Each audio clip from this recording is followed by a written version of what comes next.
تو اب اس نے اپنے ذہن میں اپنے دماغ میں سوچا کہ اگر ایسا ہے تو میں اس کو ڈھا دوں گا، اس کو مسمار کر دوں گا۔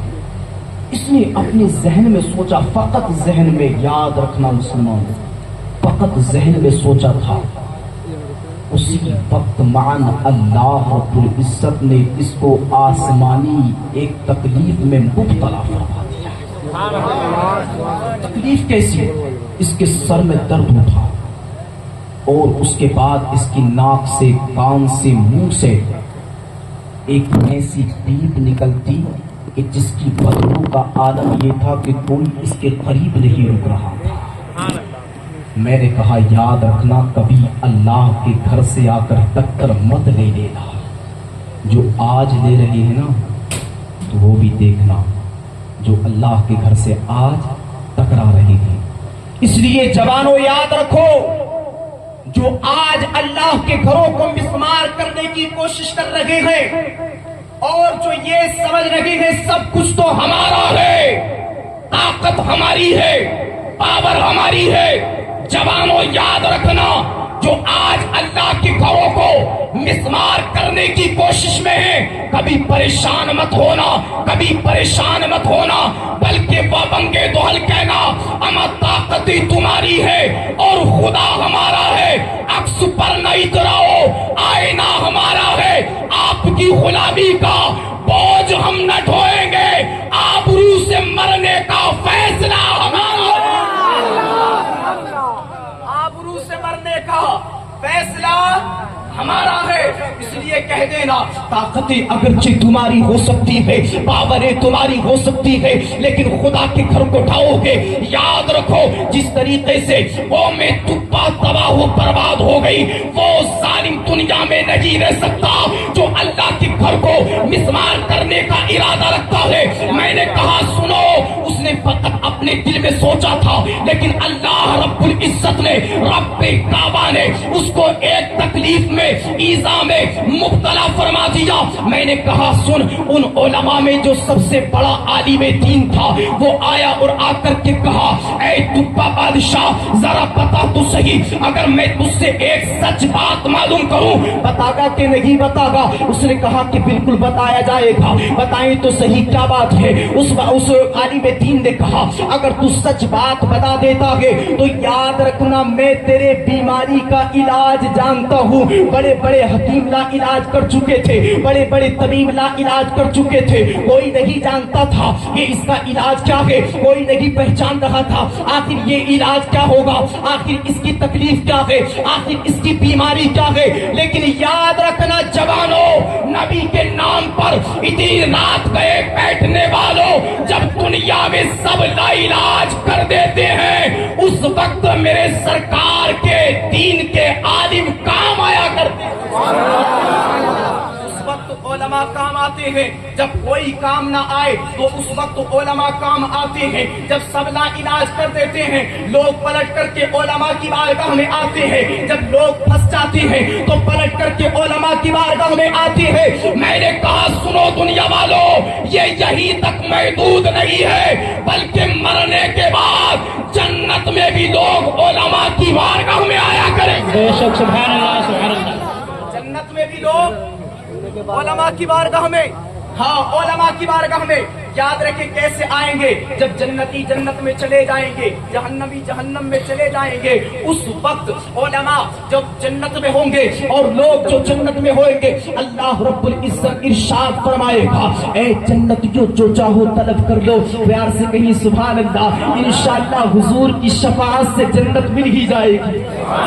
میرے اعمال کا بدلہ تو جہنم ہی تھا، میں تو جاتا میرے سرکار نے جانے نہ دیا۔ یاد رکھو حضور کی شفاعت قیامت میں جنت میں لے کر کے جائے گی، اور یاد رکھو جب جنتی جنت میں چلے جائے گے اللہ فرمائے گا اے میرے بندو مانگ لو کیا مانگنا ہے، اے میرے بندو طلب کر لو کیا کرنا ہے، اے میرے بندو کون سی نعمت چاہتے ہو مانگ لو۔ اب ذرا دیکھیے گا اللہ تبارک و تعالیٰ نے ہر چیز جنت میں عطا فرمائی ہوگی، سارے کے سارے کہیں گے اب مانگے تو کیا مانگے، سارے کے سارے کہیں گے اب طلب کریں تو کیا کریں، سارے کے سارے کہیں گے اللہ سے کون کون سی چیز کا سوال کرے سارے پریشان اور سارے آپس میں گفتگو کر رہے ہوں گے کہ مان آواز آئے گی، اما پریشان کیوں ہوتے ہو؟ جب دنیا میں کوئی مسئلہ پھنس جاتا تھا تو علماء کی بارگاہ میں جاتے تھے، پریشان مت ہونا، آج جنت میں ہو تو کیا ہے، چلو سارے علماء کی بارگاہ میں چلتے ہیں۔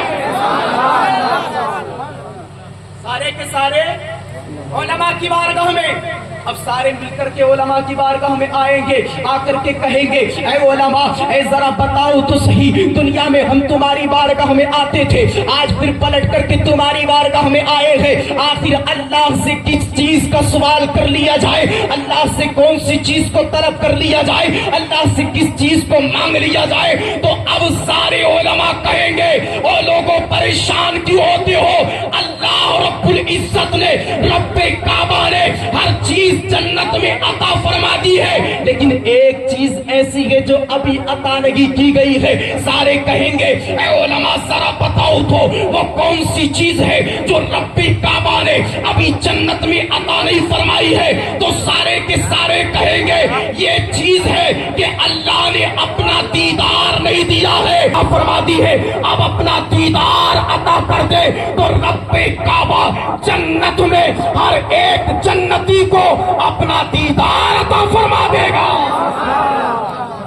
اپنا دیدار عطا فرمائے گا۔ اور یاد رکھیں حضرت بھائی، میرے سرکار فرماتے، ساجد بھائی، امام صاحب، حضور نے فرمایا، سرکار فرماتی انکم سترون ربکم کما ترون ھذا القمر لیلۃ البدر، میرے سرکار نے ارشاد فرمایا کہ ان قریب تم اپنے رب کا ایسے دیدار کرو گے جیسے کہ چودھویں رات میں چاند کا دیدار کیا کرتے ہو۔ یاد کریے نا سبحان اللہ۔ یہ جو پیچھے والے بیٹھے ہیں آپ نہیں بولیں گے سبحان اللہ؟ ہاتھ اٹھا کر کہیں سبحان اللہ۔ یار حضور کے پیار میں آئے ہو نا، حضور کے پیار میں آئے ہو، کہیں سبحان اللہ، اور پیار سے کہیں یا رسول اللہ۔ میں نے کہا سنو، سرکار نے فرمایا ان قریب تم اپنے رب کا دیدار ایسے کرو گے جیسے کہ چودھویں رات میں انسان چاند کو دیکھ لیا کرتا ہے، چاند کو دیکھتا ہے۔ اور یاد رکھیں جس طریقے سے دنیا میں چاند کو دیکھتے ہو ایسے ہی رب کا دیدار انسان کرے گا، ایسے ہی کرے گا۔ تو میں عرض کر رہا تھا، اس عالم نے آ کر کے کہا، اس نے کہا کہ اگر تم مجھ کو سچ بات بتا دو تو میں تمہاری بیماری کا علاج جانتا ہوں۔ اب اس بادشاہ نے کہا ٹھیک ہے میں آپ کو سچ بتا دیتا ہوں۔ اب اس عالم نے سوال کیا اے بادشاہ ذرا بتا تو صحیح، جو اس مکہ کے اندر گھر ہے جس کو کعبہ کہا جاتا ہے، کیا تم نے اس کے بارے میں کچھ غلط سوچ لیا تھا؟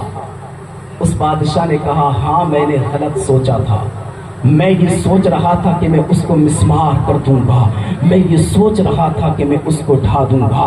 یاد رکھو مسلمانوں، جوانوں، نبی کے پیار میں بیٹھنے والوں، میرے سرکار سے محبت کرنے والوں، آقا علیہ الصلوۃ والتسلیم کی محبت میں بیٹھنے والوں، جب اس عالم دین نے اتنا سنا تو سن کر کے بادشاہ سے کہا اے بادشاہ ابھی تو اللہ کی بارگاہ میں توبہ کر لے، اگر تو نے توبہ کر لی رب کعبہ کی بارگاہ میں تو میرا رب تجھ کو معاف فرما دے گا، میرا رب تجھ کو معاف فرما دے گا۔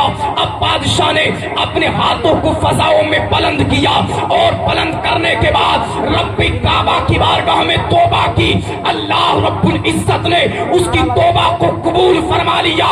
یاد رکھو مسلمانوں، اگرچہ مجھ سے اور آپ سے گناہ ہو جاتی ہے، ہم گناہ کا ارتکاب کر لیتے ہیں، ہم سے گناہ ہو جاتی ہے، لیکن یاد رکھنا کبھی پریشان مت ہونا سنیو، اگر گناہ ہو گئے رب کی بارگاہ میں توبہ کر لینا۔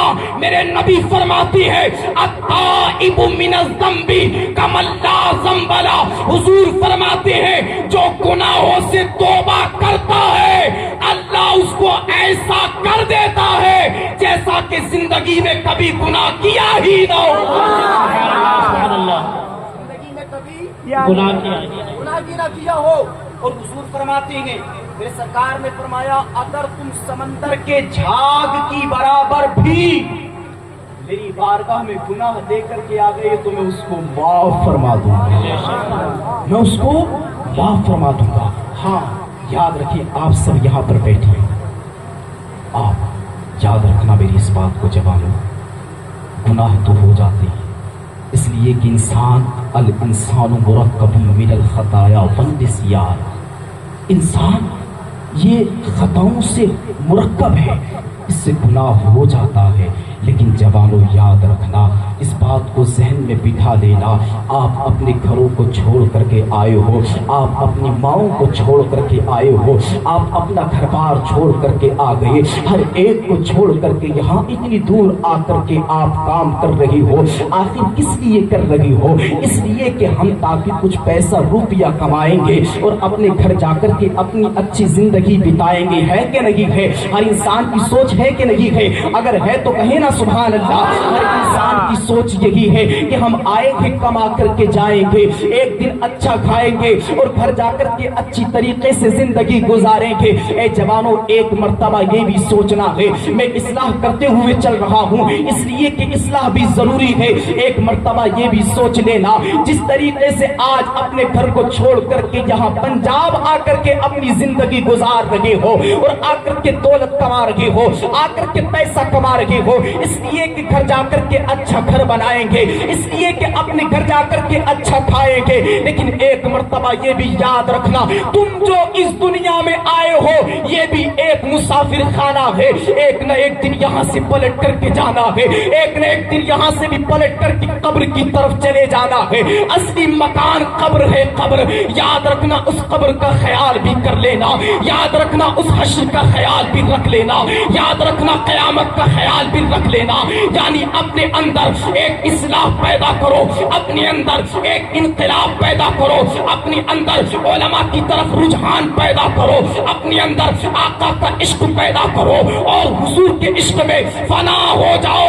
میرے سرکار سے اس طریقے سے پیار کرو جیسے میرے امام نے کہا تھا، اے عشق تیرے صدقے جلنے سے چھوٹے سستے، جو آگ بجھا دے گی وہ آگ لگائی ہے۔ ہاں نبی سے عشق کرو تو ایسے جیسے کسی عاشق نے کہا تھا، عشق ہو تو عشق کا مطلب سمجھ میں آئے گا، ان کا رتبہ کافروں کی کب سمجھ میں آئے گا؟ میری مانو مصطفیٰ سے عشق کرنا سیکھ لو، اس میں ہے کتنا فائدہ تب سمجھ میں آئے گا۔ یاد رکھنا، اللہ نے جو یہ زندگی دی ہے اس کا مقصد سمجھو، اللہ نے زندگی کس لیے دی ہے؟ اللہ رب العزت نے یہ زندگی کس لیے عطا کی ہے؟ کیا دنیا میں صرف عیش کرنے کے لیے؟ نہیں یارو، زندگی کس لیے دی ہے؟ میرے پیر و مرشد حضور سیدی تاج الشریعہ فرماتے ہیں، زندگی یہ نہیں ہے کسی کے لیے، زندگی ہے نبی کی، نبی کے لیے نہ سمجھ مرتے ہیں، زندگی کے لیے جینا مرنا ہے سب کچھ نبی کے لیے۔ سبحان اللہ، نعرہ تکبیر، نعرہ تکبیر، نعرہ رسالت، سرکار کی آمد، مختار کی آمد، سرور کی آمد، طٰہٰ کی آمد، یاسین کی آمد، مزمل کی آمد، مکی کی آمد، مدنی کی آمد۔ دیکھ میرے آقا کی شان، دیکھ میرے آقا کی شان، نعرہ تکبیر، نعرہ رسالت۔ سارے جوان بیٹھے ہیں، طاقتور بیٹھے ہیں، سارے کے سارے سب طاقتور، اور اعلیٰ حضرت کا نام سن رہے ہیں، پیر و مرشد تاج الشریعہ کا، اور خاموش۔ ایسے کیسے ہو سکتا ہے کہ پیر و مرشد حضور تاج الشریعہ کا نام سنے انسان خاموش رہے؟ نہیں ہو سکتا، نہیں ہو سکتا۔ اعلیٰ حضرت کا نام سنے اور سنی خاموش رہے، یہ کبھی نہیں ہو سکتا۔ میں نے کہا حضور سے عشق کرو، نبی سے پیار کرو، اور ایسا پیار کرو، ایسا پیار کرو کہ جب دنیا دیکھے تو دیکھ کر کے دنیا کہے کہ دیکھو یہ نبی کا غلام جا رہا ہے، نبی کا وفادار جا رہا ہے۔ اور یاد رکھنا جوانوں، جب تم زندگی ایسے گزار کر جاؤ گے کہ نبی سے عشق کیا ہوگا، نبی سے پیار کیا ہوگا، نبی سے محبت کیا ہوگا، تو یاد رکھنا جب تک دنیا میں رہو گے لوگ کہیں گے دیکھو عاشق رسول جا رہا ہے، اور جب دنیا سے جاؤ گے تو قسم رب کعبہ کی تمہارا جنازہ کہے گا لحد میں عشق روح شہ کا داغ لے کے چلے، اندھیری رات سنی تھی چراغ لے کے چلے۔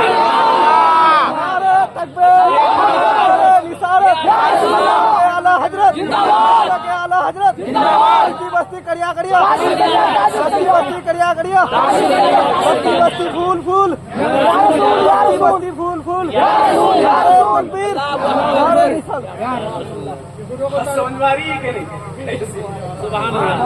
لحد میں عشق روح شہ کا داغ لے کے چلے، تم عشق رسول لے کر تو جاؤ، تم محبت رسول لے کر تو جاؤ، تم نبی کا پیار لے کر تو جاؤ، تم قبر میں محبت رسول کو لے کر جاؤ تو صحیح، قسم رب کعبہ کی یہ علماء کہیں گے جب تم اپنے دل کے اندر نبی کا عشق لے کر جاؤ گے اور قبر میں پہنچو گے تو قسم رب کعبہ کی سرکار تشریف لائیں گے، اور تم دیکھ کر کے میرے شیخ میرے پیر و مرشد کا یہی شعر پکارو گے، یا رسول اللہ آپ کی طلعت کو دیکھا جان دی، قبر میں پہنچا تو دیکھا آپ ہے۔ پھر کیا ہوگا؟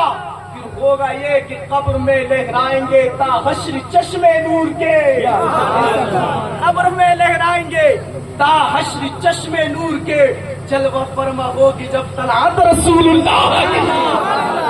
الحمدللہ فقیر رضا ہے، یاد رکھنا وہیں تعلیم چل رہی ہے ابھی۔ اعلیٰ حضرت کی بارگاہ میں رہتا ہوں اور جب رہتا ہوں تو اعلیٰ حضرت کو ضرور پڑھوں گا، اعلیٰ حضرت کو ضرور پڑھوں گا۔ ہاں جب نبی تشریف لائیں گے تو ہوگا کیا؟ جب نبی آپ کی میری قبر میں آئیں گے تو قسم رب کعبہ کی قیامت تک لہرائیں گے تا حشر چشمے نور کے، جلوہ فرما ہوگی جب طلعت رسول اللہ کی۔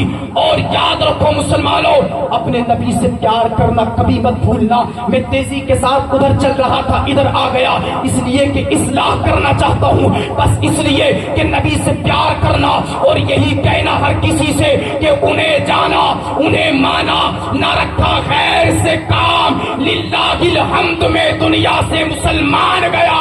اگر گناہ ہو گئے ہیں آؤ پلٹ کر کے نبی کی بارگاہ میں، اگر خطائیں ہو گئی ہیں آؤ نبی کی بارگاہ میں، اگر دنیا میں دل لگ گیا ہے آؤ پلٹ کے بارگاہ مصطفیٰ میں، اس لیے کہ جو نبی کی بارگاہ میں آ جاتا ہے اللہ اس کو معاف فرما دیا کرتا ہے، جو میرے نبی کی بارگاہ میں آتا ہے اپنے نبی کے صدقے میں رب کعبہ اس انسان کے گناہوں کو معاف کر دیتا ہے۔ آج وقت ہے آؤ نبی کی بارگاہ میں اور آ کر کے کہو میں مجرم ہوں آقا مجھے ساتھ لے لو کہ رستے میں ہے جا بجا کھانے والے۔ یہ میں نے کچھ اشعار پڑھ دیا آپ کے سامنے، چلے آگے چلتے۔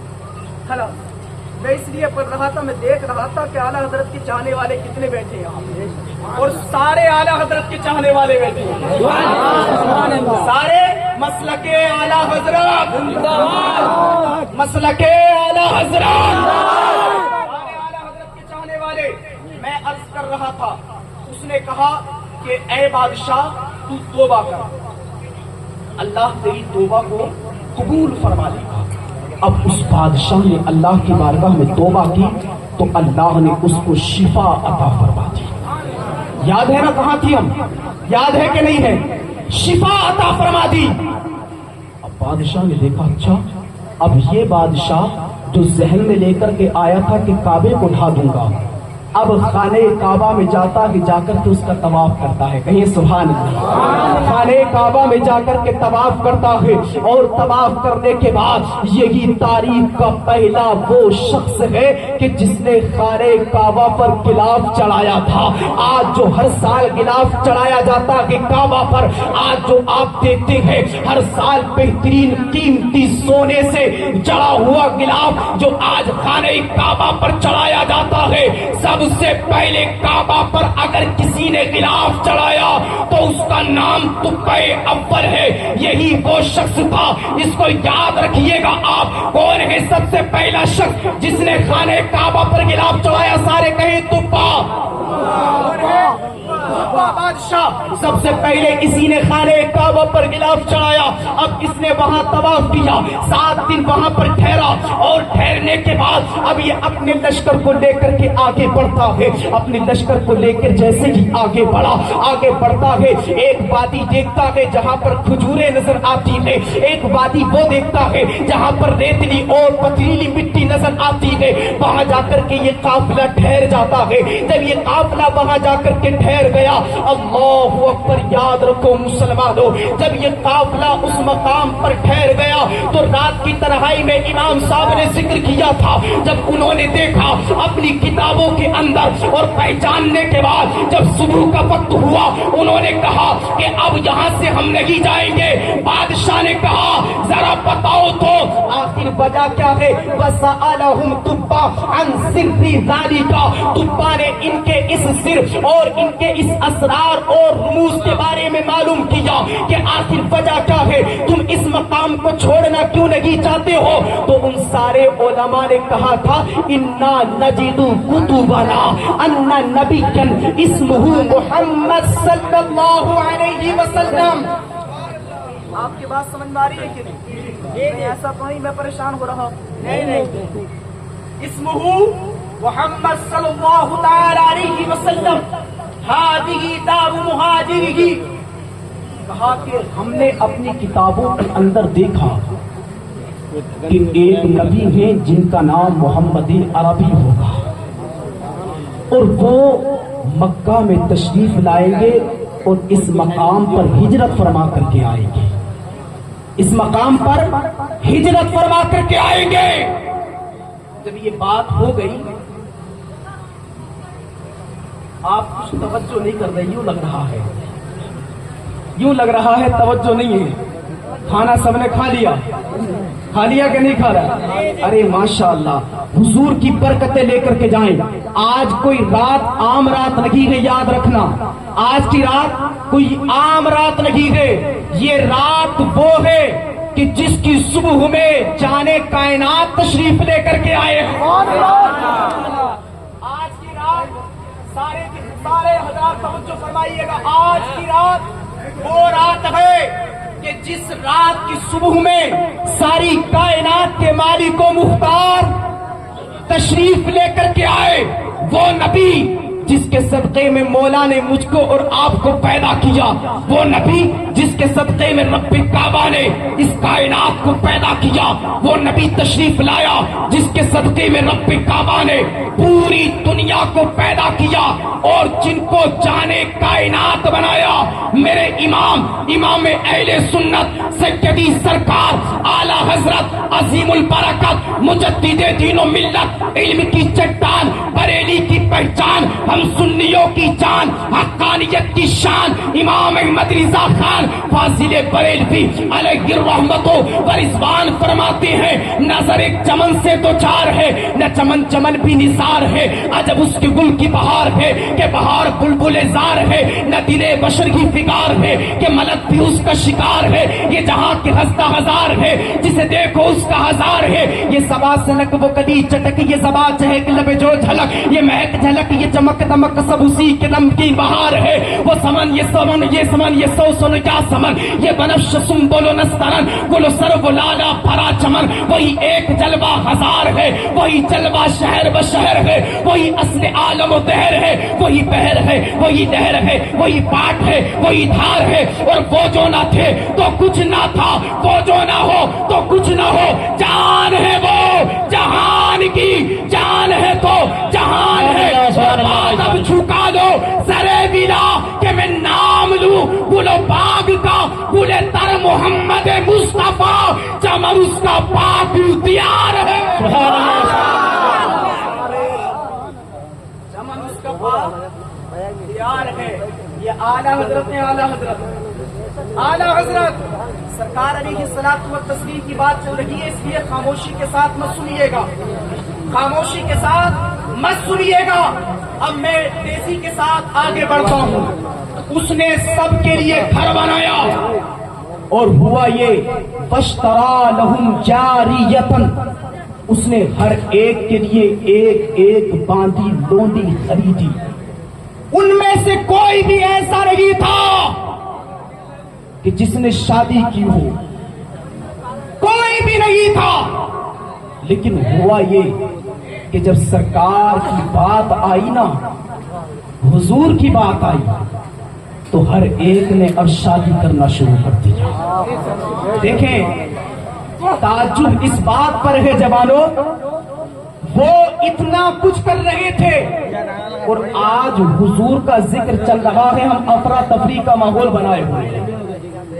میں سارے لوگوں سے عرض کروں گا، آپ میری طرف دیکھیں، کمیٹی والے جو ہیں میں ان سے بھی کہوں گا کہ آپ حضور کا ذکر چل رہا ہے، یاد رکھو اس کا ادب اپنے دل میں رکھنا نہایت ضروری ہے. کہیں ایسا نہ ہو کہ تم نے لاکھوں لاکھ خرچ تو کر لیا ہے، اگر حضور نے قبول نہیں فرمایا تو کوئی فائدہ حاصل نہیں ہے. سبحان اللہ سبحان اللہ. یہ دل کی بات کہہ رہا ہوں. اس لیے یاد رکھنا مسلمانوں، اگرچہ تم نے پیسہ خرچ کیا، دولت خرچ کیا، لیکن جب تک دل سے نہ کرو گے حضور کی بارگاہ میں قبول